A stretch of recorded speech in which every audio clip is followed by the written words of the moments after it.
In the previous lecture, you have seen a brief introduction of waves and oscillations. And from today, we are going to start the concept of this very important topic.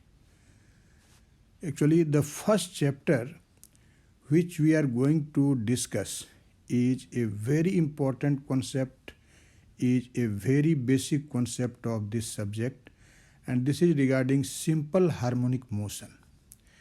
Actually, in this chapter, you will see the discussion on simple harmonic motion with 1 degree of freedom.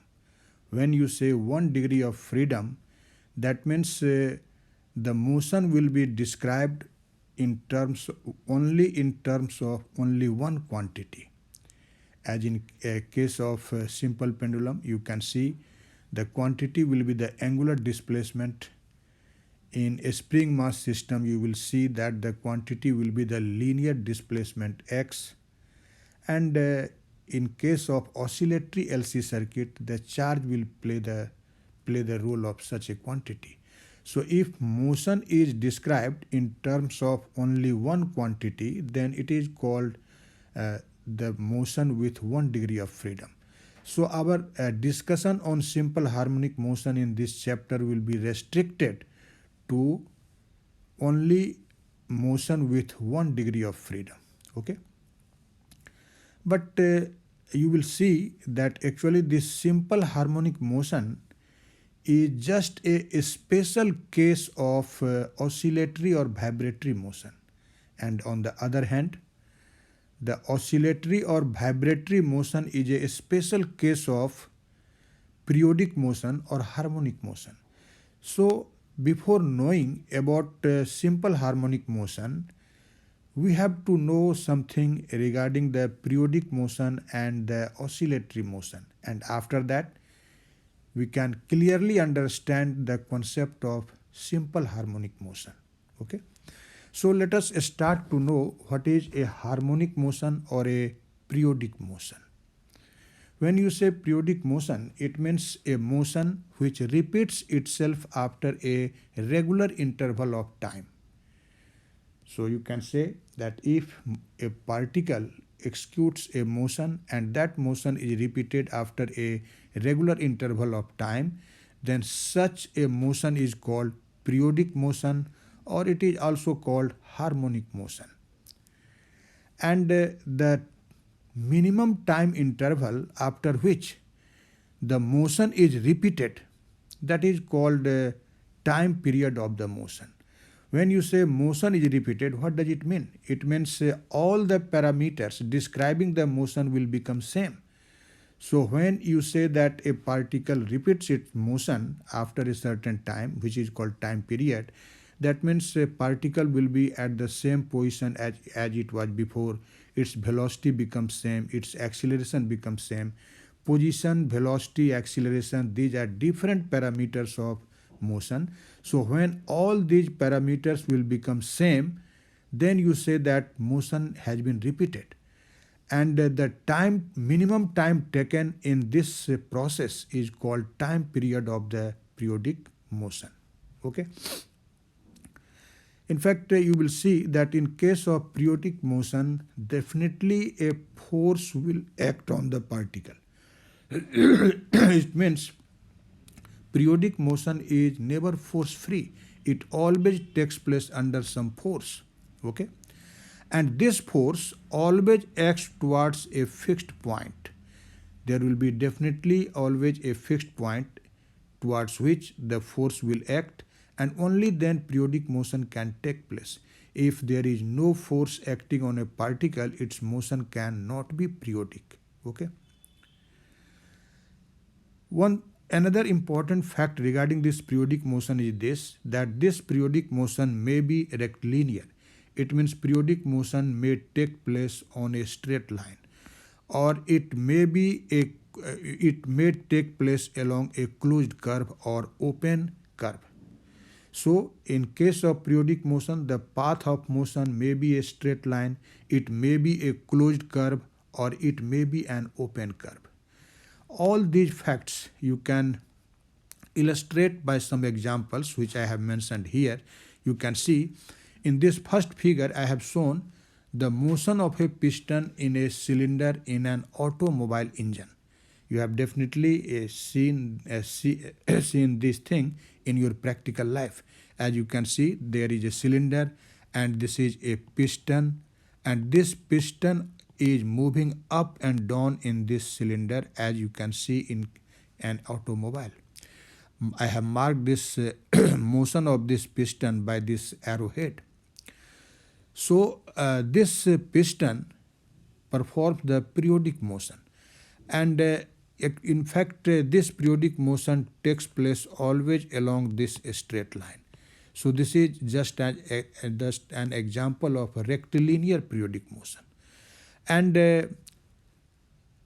when the piston is, let us say, at this position, then it comes back to this position, and again it comes back, moves up to this position. So there is a point, let us say O, which lies on this path of motion. So you can say that in this example, the periodic motion is rectilinear and the center of force is on the path of motion. Okay.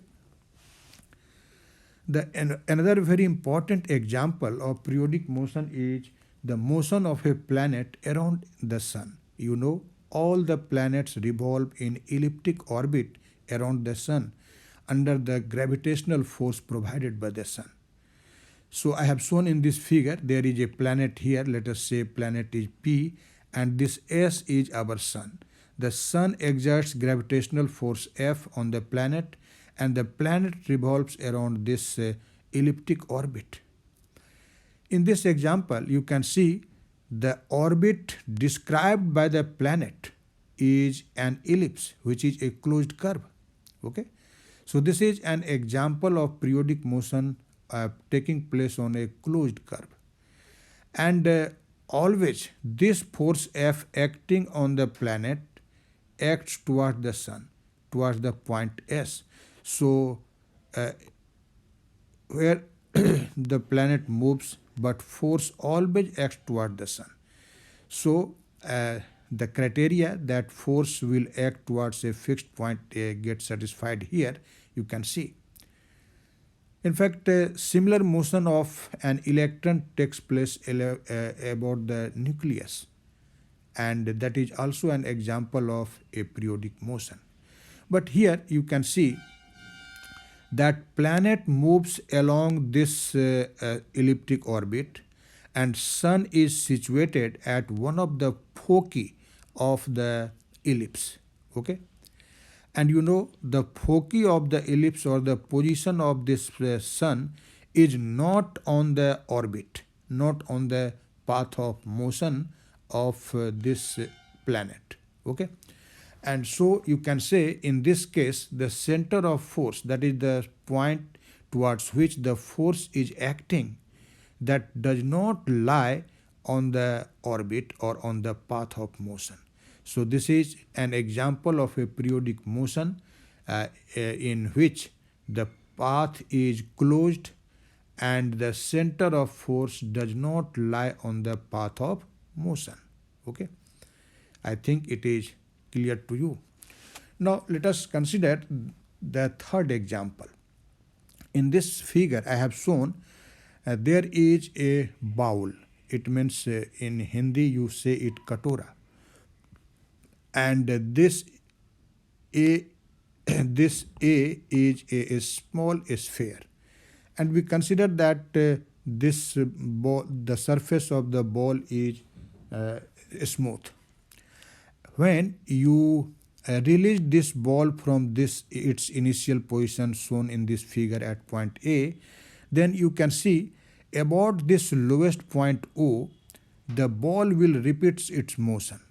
Okay, we can, let us say these are the points P1 and P2, between which you will see that this ball will move about this point O. So here O is the point towards which always the force acts, and the ball repeats its motion in this this small sphere repeats its motion inside this ball. In this case, the motion of this sphere or this ball means BALL ball, and this figure shown is BOL ball, which means katora. Okay. So this motion is also periodic, and the center of force you can see lies at point O, which is on the path of motion.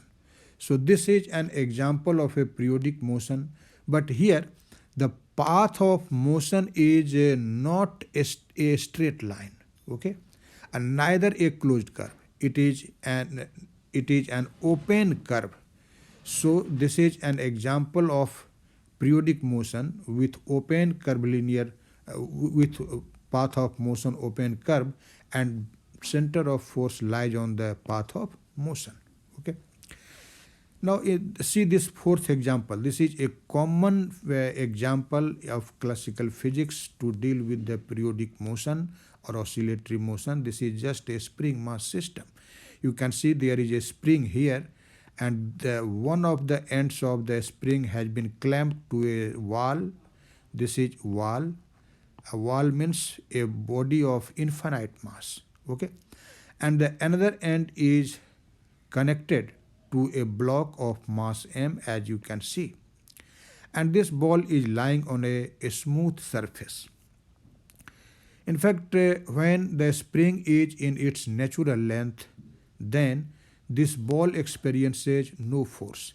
It means resultant force on it is zero, although force of gravity and normal force will act on this block, but these two will cancel one another, and net force on this block will be zero, as a spring is unstressed, so it does not exert any force on the block. So this is the equilibrium position of this block. Now, if you will displace this block from its equilibrium position, either stretching the spring or compressing the spring and released, then you will see that about this equilibrium position, the block will execute a periodic motion, okay, along a straight line. So this is an example of a periodic motion with a or you can say rectilinear periodic motion, and in this case the force acting on the block which provides this periodic motion is the spring force, which always acts towards this equilibrium position, let us say O. Okay. So these were some important examples of periodic motion, and I think you have clearly understand what is a periodic motion. In short way, you can say a motion which repeats itself after a particular interval of time under a force, and the force always acts towards a particular point, then such a motion is called periodic motion. Okay, and the time interval after which, or you can say minimum time interval after which the motion will be repeated, that is called time period of this periodic motion. Okay, and this periodic motion may be rectilinear, it may be closed, or it may be open curvilinear. Okay. Now we will talk about oscillatory or vibratory motion. In fact, our nature is full of oscillatory and vibratory motion, as I have told you in the introductory lecture. Actually, this oscillatory and vibratory motion is just a special case of periodic motion. When you say that oscillatory motion is a special case of periodic motion, it means all periodic motions cannot be oscillatory, but all oscillatory motion will be periodic. Okay, because some of the periodic motion will satisfy the condition for oscillatory motion. So what happens actually in case of oscillatory or vibratory motion? Actually, this oscillatory or vibratory motion is a constant periodic motion during which the motion takes place between two specified limits or between two specific points. So I have written it here. You can see, if in case of periodic motion the particle moves back and forth or to and fro on the same path, the motion is said to be oscillatory or vibratory. It means oscillatory or vibratory motion is a constant periodic motion between certain precisely fixed limits. Okay. Actually, this world is full of oscillatory motion from macroscopic level to microscopic level, and I have I have written here some of the important examples of this oscillatory motion from macroscopic level to microscopic level. Definitely, you have seen the wall clock hanging in your room or in your house.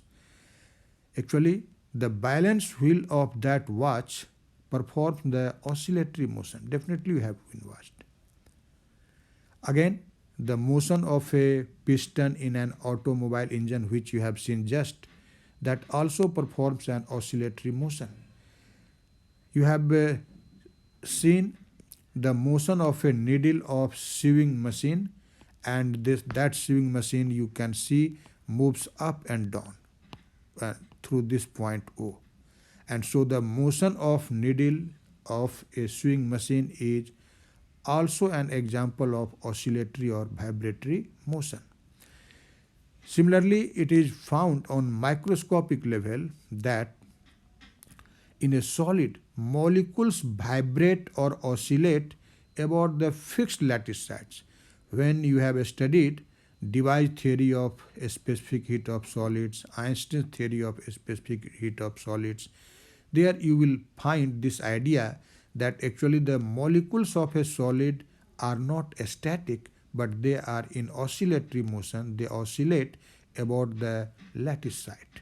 So motion of molecules in a solid about the lattice site is a very good example of oscillatory motion. Okay. In the similar manner, inside a molecule, the atoms also vibrate. Okay. So the perpetual motion of atoms within the molecules is a very good example of oscillatory or vibratory motion. Now, when you will do experiment in particularly in sound, then you always use a tuning fork. Actually, a tuning fork has two prongs, and when it is vibrated, when it is struck, then it vibrates. So the vibration of prongs is a very good example of oscillatory or vibratory motion. Definitely, you have an idea of electromagnetic waves. When you talk about electromagnetic waves, you know, in case of electromagnetic waves, the electric field vector and the magnetic field vector oscillates with position and time. So the electric and magnetic field are oscillating fields in electromagnetic waves. This is a very important example of oscillation. Okay, oscillation of electric field and oscillation of magnetic field in case of electromagnetic wave. And as I have told you earlier, that every oscillatory motion is periodic, but every periodic motion is not oscillatory. Now you can explain why we say that every oscillatory motion is periodic, but every periodic motion is not oscillatory. Or in other words, you can say that oscillatory motion is just a specific condition, or it is just a special case of the general periodic motion.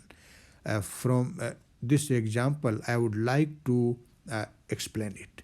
See the first example, in which I have shown there is a piston oscillating in a cylinder, as in case of an automobile engine. Actually, in this case, you can see the motion of the piston takes place along a straight line. Okay, and the center of force, or the point towards which the force acts, lies on the path of motion. So this is an example of an oscillatory motion. It is also a periodic motion, but this periodic motion is oscillatory. So you can say that the motion of a piston in a cylinder, which is a periodic motion, is also an oscillatory motion. But see this second example. In this second example, you have seen a planet is moving around the sun. Okay, the force is directed towards the sun always. But the position of the sun, that is toward the point towards which the force is acting, does not lie on the path of motion of the planet, because the planet moves along the elliptic orbit, and the point towards which the force is acting, that is toward the sun, that lies on the one of the foci of this elliptic orbit. And the foci of an ellipse do not lie on the periphery of the ellipse. So this example of periodic motion is not an example of oscillatory motion. So here the first example is for periodic and oscillatory. Periodic and oscillatory. But this second example is for periodic motion. Periodic but not oscillatory. Not oscillatory. Okay. Again see this third example. In this case you again see that the point towards which the force is acting on our particle, that always tends towards this point O, and this point O lies on the path of motion. So this is a very important key point to decide that the motion is periodic and oscillatory, or the motion is periodic but not oscillatory. So you have to see if the point towards which the force is acting lies on the path of motion, and the motion is repeated on a line, then the motion will be oscillatory. So this third example is an example of oscillatory motion. It is periodic, but at the same time it is also oscillatory. Again, this fourth example is also an example of oscillatory motion, because in this case too, this block always passes through the point towards which the resultant force acts on this block during the motion. So I think you have clearly understand how we can say that all periodic motions are not oscillatory, but all oscillatory motions are periodic. That's why it is simply said that the oscillatory or vibratory motion is just a special case of general periodic motion. Okay.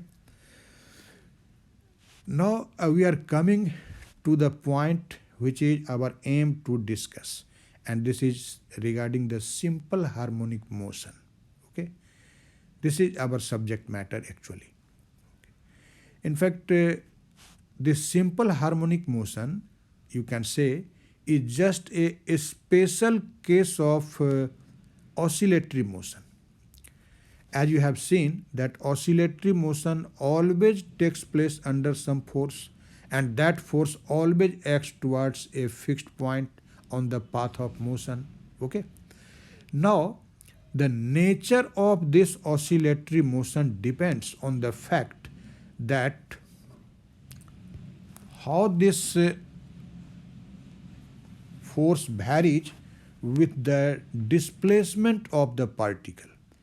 Let us consider if the particle is lying at point P and this point O is the equilibrium position. Equilibrium position means here the net force acting on the particle will be equal to 0. This is actually called, so that it is called equilibrium position. And the displacement of the particle from this equilibrium position is x.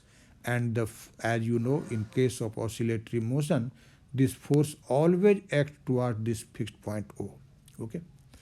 Now, how this F will vary with x, that decides the nature of oscillatory motion.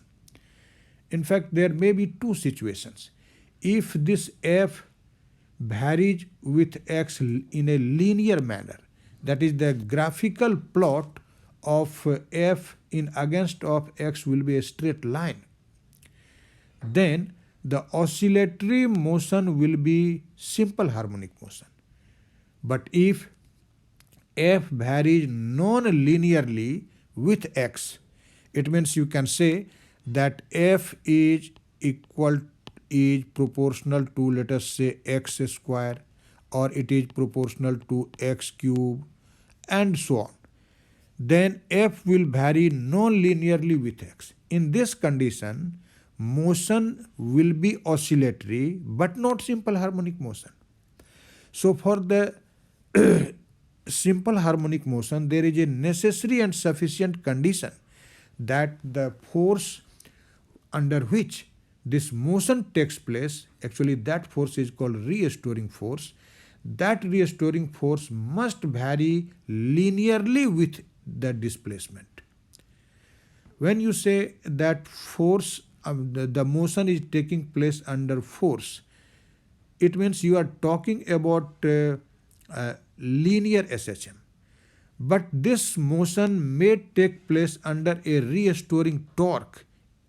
In case of rotational motion, you know, torque is just equivalent to force. It means the role which force plays in case of translational motion, in rectilinear motion, the same role torque plays in case of rotational motion. So simple harmonic motion, in case of simple harmonic motion, torque may be may provide the simple harmonic motion, but that simple harmonic motion is called angular simple harmonic motion. In that condition, you say that if there is a torque tau and that torque is proportional to, let us say, angular displacement square theta square, or it is proportional to theta cube, then again the motion will be oscillatory but not simple harmonic. But if this tau varies linearly, it means tau is proportional to theta. Tau is proportional to theta to the power 1. It means tau varies linearly with theta. In that condition, motion will be a simple harmonic motion. So you can say that this simple harmonic motion is a special case of oscillatory motion. What is the basic difference? In general, oscillatory motion may take place when the force varies either linearly with displacement, torque varies either linearly or non-linearly with angular displacement. But in case of simple harmonic motion, the force and torque must vary linearly with the linear displacement x and the angular displacement theta. Okay? I will explain all these things more clearly after some time. First of all, I have written just the definition of this simple harmonic motion for your convenience, for your examination purpose, particularly when you are writing answers in your university examinations. So I have written, if in case of oscillatory motion, a particle moves back and forth or up and down about a fixed point called the equilibrium position through a force or torque called the restoring force or restoring torque, which is directly proportional to the displacement but directed opposite to the motion, is called simple harmonic. Okay? So as you can see, if we consider here, along this straight line there is a particle, let us say, of mass m, and this is performing an oscillatory motion on this straight line. O is the equilibrium position. It means whenever the particle will be at this point O, the net force on the particle will be 0. So O is called equilibrium position. But at any instant t, let us say, the particle is at a point P, and its distance from this equilibrium position is x. So this x is the displacement of the particle from the equilibrium position at any time t. Now, for oscillatory motion, there must be a force F acting on the particle directed towards this point O. This force actually tends to decrease x. F always tends to decrease x. Okay, so this is called restoring force. Okay, and I have told you that if F is proportional to minus x, minus actually indicates that F is directed in decreasing direction of x, it tends to decrease x, then motion will be linear SHM. Motion will be linear SHM. Okay, SHM. But if, let us say, F is equal to minus kx or minus k1x plus k2x square and so on, it means F is not proportional to x to the power 1, but in this equation x also contains higher power. In that condition, you say that F is a non-linear function of x. In fact, in this condition, motion will be oscillatory but not simple harmonic motion. But when F is proportional to minus x, then motion will be linear SHM. Okay, so you can say that for the SHM, the variation of F with x must be a straight line like this. This should be like this. Okay, sorry. When you say that variation of F with x, this should be linear, it means the graphical plot should be a straight line. Okay, if you write this F and x, okay, and this straight line when x will be positive, F should be negative. Okay, F should be negative. But if we do not take under account this minus sign, then you can see that this graph will be like this, taking the modulus.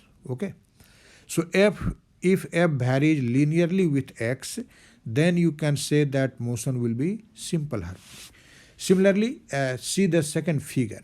In this case, I have just shown a simple pendulum, and when you suspend a small ball by a string, then in equilibrium position the ball remains at this point O. Here it does not experience any resultant force. But if you will displace the ball to the position P, then it will suffer an angular displacement theta. This theta is the angular displacement. Okay, and now when this bob is released, this moves toward this point O. Okay, and motion is along a circular arc. So this bob actually experiences a torque, and if this torque will be proportional to minus theta, okay, or you can say that this tau is equal to minus c theta. This is, this is just a equation of a straight line. This is in the form of y equal to mx. So in this condition, you can say that torque is a linear function of theta, and then motion will be SHM. Motion will be SHM. But if tau varies non-linearly, let us say that we note tau on the y-axis and theta on this, and this tau is varying like this. Not the graphical plot is not a straight line, then actually the motion will be oscillatory but not SHM. When we will actually discuss this problem in our forthcoming lecture, you will see that when the theta will have a large value, then motion will be oscillatory but not SHM. But when this theta is very small, then you will see that this condition will hold, that is tau will be a linear function of theta and motion will be SHM. So that's why I have told you that the oscillatory motion or the simple harmonic motion both take place under restoring force or restoring torque. The criteria is that if the restoring force or the restoring torque are non-linear function of linear displacement x and the angular displacement theta, then the motion will be oscillatory but not simple harmonic.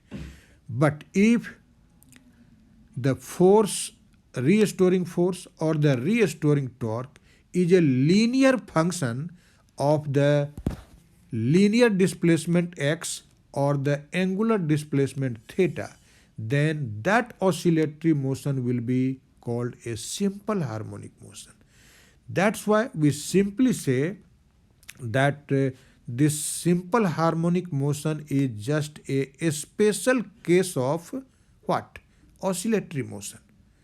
All oscillatory motion cannot be simple harmonic, but all simple harmonic motions are oscillatory motions. Okay? So, what are the necessary and sufficient conditions for an oscillatory motion to be a simple harmonic motion? The necessary and sufficient condition is the force or torque responsible for the oscillatory motion must be a linear function of the displacement x or the angular displacement theta. Only then the oscillatory motion will be called a simple harmonic motion. Okay. So you can say that this simple harmonic motion will be of two types. First one is called linear simple harmonic motion and another is called angular. In fact, it depends on the fact that if the displacement in case of simple harmonic motion is linear, that is which I have denoted by x, then it is called linear simple harmonic motion. But if you are talking about the simple harmonic motion in case of which the displacement is angular, that is it is measured in terms of some angle theta, then you call it angular simple harmonic motion. Actually, when you talk about linear simple harmonic motion, then the particle executes its motion under restoring force. It means the restoring force causes linear simple harmonic motion. And in the similar manner, the angular simple harmonic motion is caused by the restoring torque. Okay? Linear SHM takes place under restoring force and angular SHM takes place under restoring torque. Okay? And I have mentioned the fact which I have just discussed, that F or tau is if f or tau is a non-linear function of x and theta, motion is oscillatory but not simple harmonic. Okay? So for simple harmonic motion, the restoring force must be a linear function of linear displacement x, and for angular simple harmonic motion, the restoring torque tau must be a linear function of angular displacement theta. Okay?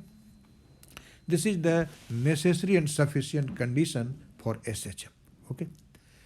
Now, by this important condition under which the simple harmonic motion takes place, you can easily derive the differential equation of motion of simple harmonic motion. I have actually written here the equation of motion of linear SHM. And you have just learnt whenever you will talk about linear SHM, there must be a particle which is in general called oscillator, and that particle must be acted upon a restoring force.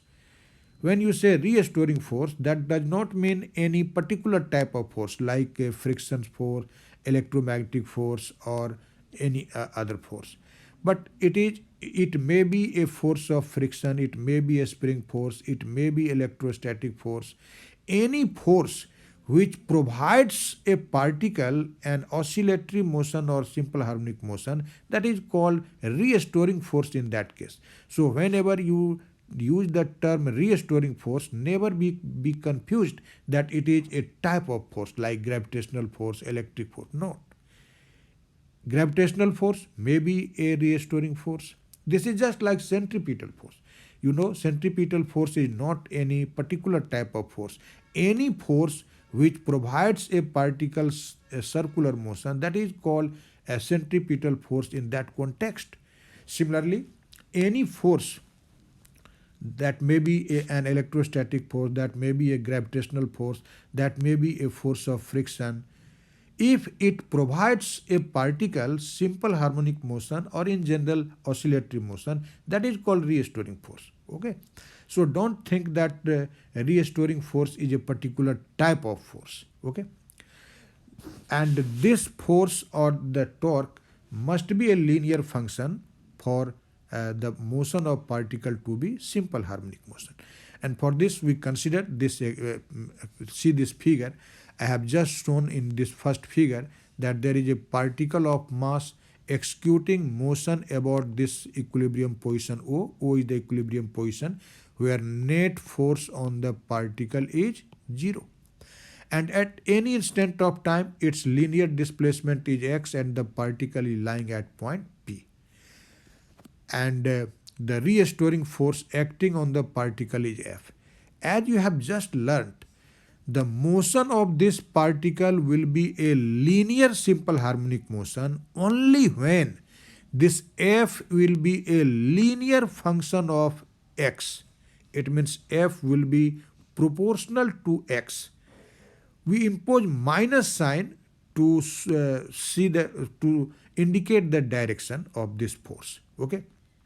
So for the necessary and sufficient condition for motion to be linear SHM, I have written here, F must be proportional to minus x. And when you will actually remove this sign of proportionality, you can write F equal to minus kx. F equal to minus kx. Okay. So this is actually the necessary and sufficient condition for motion to be simple harmonic motion. When we will solve the problem based on the fact that you have to show that the motion of a given system is simple harmonic motion or not, we will check it. We always find the restoring force acting on the particle, and if the force acting on the particle is of this form, that is F equal to, you can express the force by this equation F equal to minus kx, then you can say that the motion will be simple harmonic motion. Okay. So this is the necessary and sufficient condition for motion to be simple harmonic. Okay. Actually here the proportionality constant K is called force constant. It is also called a spring constant by analogy, or a stiffness constant. Okay. And as you can see, this K will be equal to what? F by X. I have not written minus sign. So what will be the SI unit of this K? This will be actually Newton over meter, that is Newton meter inverse. Okay. Actually this K depends on the elastic property of the system under consideration. Okay. And as I have told you, this negative sign indicates that F opposes any increase in X. It means F always tends to decrease X, and that's why it is called a restoring force. Okay. Now, if your aim is to find the differential equation of this linear SHM, you have to think about how this F can be determined. You know, Newton's second law of motion gives a mathematical tool to find any force. So, according to Newton's second law of motion, we can write F is equal to ma, where m is the mass of the particle or mass of the oscillator, and a is its acceleration at any time t. And you know what is this a? As you know, a is defined as dv by dt. This is time derivative of velocity. And velocity, you know, this is time derivative of this displacement x. This is dx by dt. And so you can write a is equal to d2x by dt square. So at the place of a, you can write d2x by dt square. Okay. We will substitute this value of f in equation 1. Okay. As you can see, equation 1, in LHS there is f, and instead of f, now we will write m d2x by dt square, and that will be equal to minus kx. So d2x by dt square will be minus k over m into x. Okay. Now take the term in right side in left hand side, and you will get d2x by dt square plus k by m into x equal to 0. Now you can see k is the force constant, and m, which is mass of the oscillator, and you know in classical physics mass is always constant. So k by m is definitely a constant, and I have written this constant by the symbol omega square, not by omega but omega square for convenience. Okay. And so our equation of motion of this oscillator becomes d2x by dt square plus omega square x equal to 0. You can see this is an ordinary differential equation of second order with constant coefficient. And this very equation is called differential equation of motion of simple harmonic motion. This is a well-known equation, you have to remember it, and this is actually the equation of motion of a linear simple harmonic motion. Mark it, because x is the linear displacement. So this equation is called differential equation of linear simple harmonic motion. Okay. Now this omega square, you have seen I have written it for k by m. So omega is equal to a square root of k by m. Actually this result is also very important, because you will learn in the forthcoming lecture that this omega is nothing. This is actually the cyclic frequency, or you can say circular frequency or angular frequency of simple harmonic motion. In fact, in higher physics, we simply call it frequency. There is no need to call it angular frequency. You may call it frequency.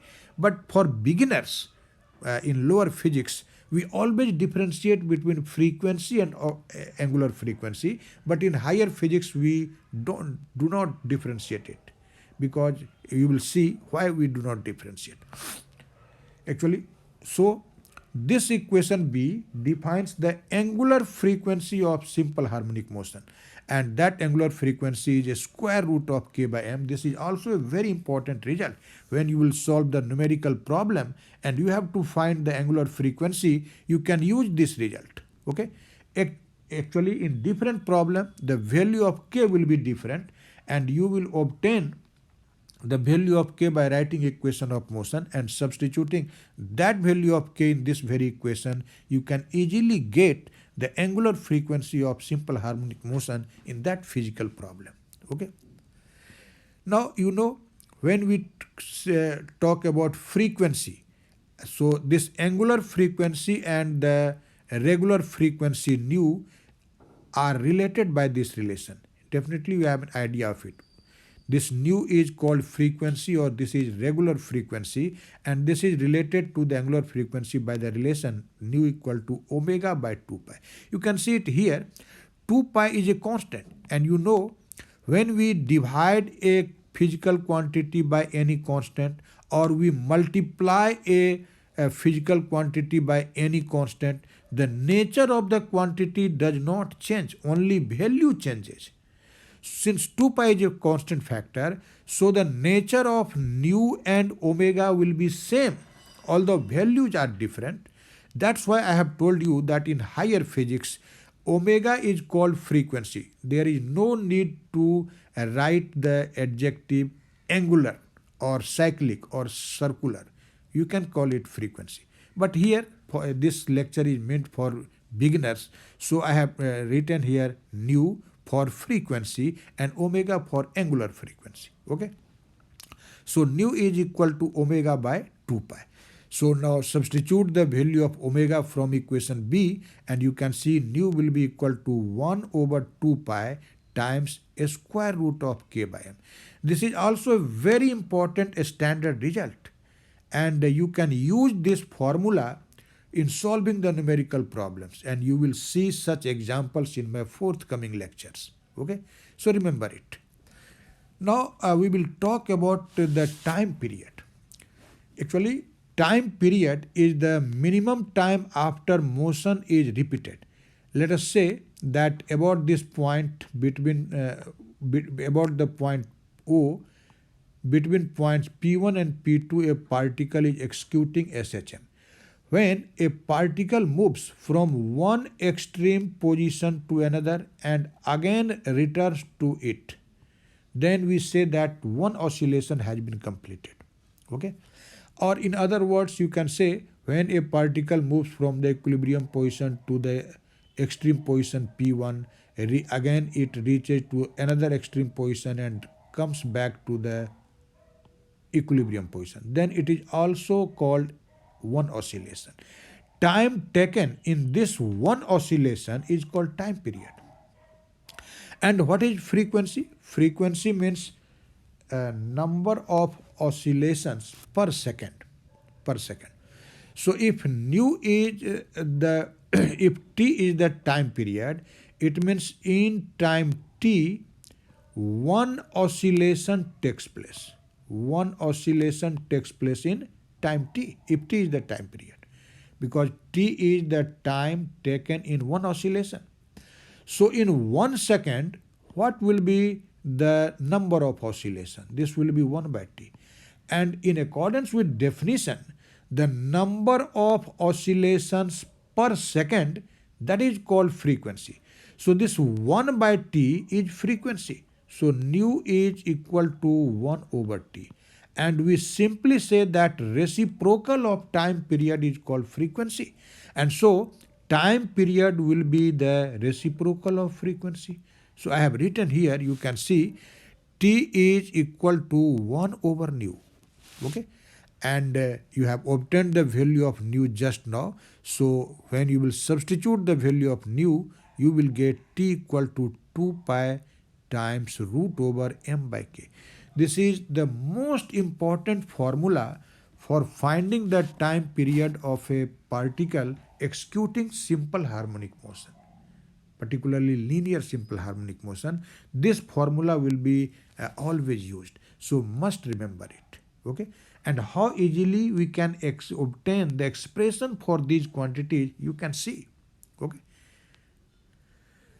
Now, now we will talk about the equation of motion of angular simple harmonic motion. Okay, angular simple harmonic motion. In fact, I have derived it here, but I am just talking about this by an analogy. After that, what I have actually written, I will discuss. As you know, the role played by a force in case of linear motion and the role played by a torque in case of rotational motion are same. In other words, you can say torque plays the same role in case of rotational motion as the force plays in case of translational motion.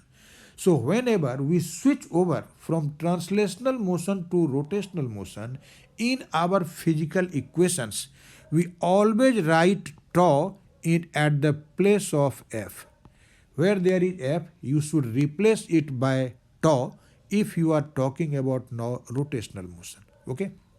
Similarly, moment of inertia I plays the same role in case of rotational motion as the role played by mass in case of translational motion. So where there is m, you should replace it by I. Okay? Replace by I. So in this case, you can say that instead of force, we will talk about tau. Instead of mass, we will write I, which is moment of inertia. And the angular displacement is just equivalent to the linear displacement in case of rotational motion. Okay? So, what will be the condition for angular simple harmonic motion? As you have seen that in case of linear simple harmonic motion, force is directly proportional to linear displacement. Here we will say that torque will be directly proportional to angular displacement. Okay? So I have written here, you can see, we have considered actually tau is the restoring torque acting on our oscillator. Theta is the angular displacement of the oscillator at any instant t. Then, for the necessary and the sufficient condition, here I have written IFF, which means necessary and sufficient condition that the motion of the oscillator will be angular SHM will be what? That will be tau must be proportional to minus theta. Okay? And this can be written as tau equal to minus c theta. Actually here c is called torsional constant, not a spring constant or force constant. This is called torsional constant. This is actually this c will be equal to tau over theta, neglecting the minus sign. Okay, and therefore its unit will be what? Tau, you know, tau has a unit of Newton meter and theta has a unit of radian. So this is Newton meter per radian. Okay. Although this C also depends on the elastic property. This is actually, this depends upon the rigidity modulus of elasticity. Okay. So this is a constant. This equation is just analogous to the equation F equal to minus kx. You can see at the place of F, I have written tau. At the place of x, I have written theta. And at the place of k, I have written c. Okay. So by this analogy, you can write all the results. Okay. But here I have derived it. Again, you know, in case of translational motion, according to Newton's second law of motion, F is equal to ma. Okay. And if you want to write the equivalent equation in case of rotational motion, what you will done? I have just told you that instead of F, we will write tau. Okay.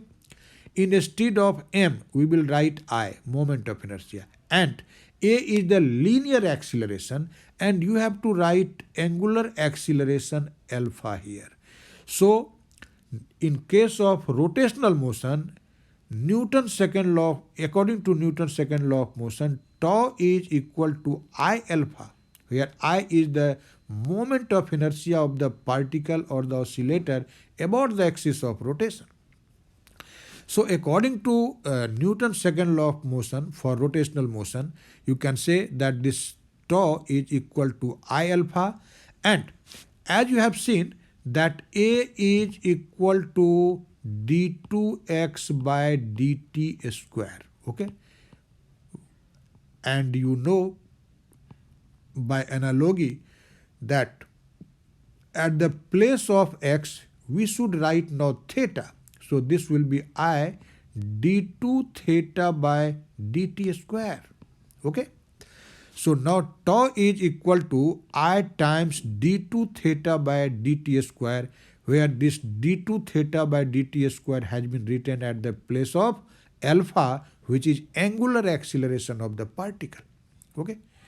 Now you can see this equation 1a, tau is equal to minus c theta. We will now replace this tau by this expression I d2 theta by dt square, and that will be equal to minus c theta. Okay. Again bring this term in LHS and divide by I. So your equation will become d2 theta by dt square plus c by I theta equal to 0. And at the place of this c by I, again we will write omega square. This is again the angular frequency of the angular SHM here. Okay. And so you can see omega will be equal to a square root of c by I. Okay.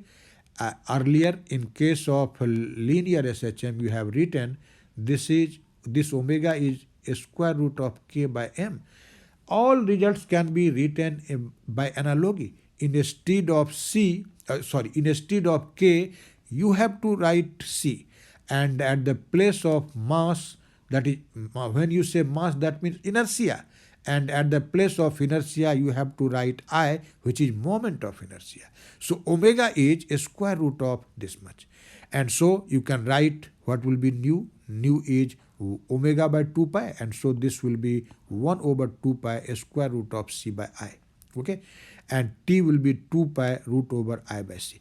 All these results will be used when we will talk about the angular SHM, when we will study simple pendulum. Okay, although simple pendulum is also treated as a linear harmonic oscillator, but it is actually a angular harmonic oscillator. Okay. Again we will study compound pendulum. We will study torsional pendulum.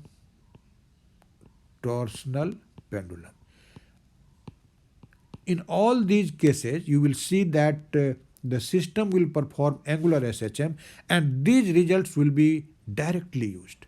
Okay, so these are the most important results for solving the problems based on the simple harmonic motion. Okay, so I have discussed the basic equation of motion of simple harmonic motion and the basic condition when this simple harmonic motion will be performed. Okay, in nutshell I am just repeating the things, that when force or torque acting on a particle is a linear function of linear displacement or angular displacement, then the motion will be SHM. But if it is a non-linear function of displacement or displacement, then the motion will be oscillatory but not simple harmonic motion. Okay. Now in the forthcoming lecture, first of all, I will illustrate this idea by different numerical problems, and those numerical problems will be very important for the students preparing for different competitive examinations like IIT, JEE, IIT, JAM, and your academic examinations like BSc honors. That will be very important for those. Okay, thank you very much.